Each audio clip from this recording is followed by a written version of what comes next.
America में सदर Donald Trump को एक बड़ा कानूनी धचका। वफाकी अदालत ने दीगर ममालिक पर आयद किए गए तिजारती महसूलात को गैर कानूनी करार दे दिया।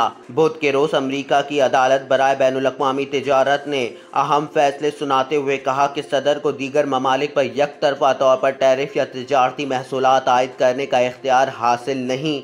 अदालत का कहना है कि जिस कानून को व्हाइट हाउस ने टैरिफ के लिए इस्तेमाल किया वो आईनी तौर पर सदर को ऐसा कदम उठाने की इजाज़त नहीं देता। फैसले में वाज़ेह किया गया कि अमरीकी आइन के तहत बैनुल-अक़वामी तिजारत से मुतालिक फैसले करने का इख्तियार सिर्फ कांग्रेस को हासिल है। अदालत ने कहा कि सदर मुल्की मईशत के तहफ़्फ़ुज़ के नाम पर कांग्रेस के इख्तियारात सल्ब नहीं कर सकते।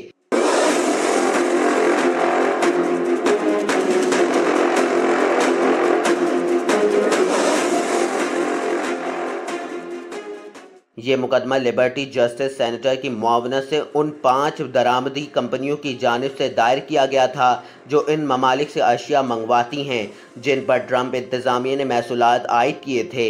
इन ममालिक में चीन, मैक्सिको और कनाडा शामिल हैं। अदालत ने इन तमाम ममालिक पर लगाए गए तिजारती महसूलात को कलअदम करार दिया है।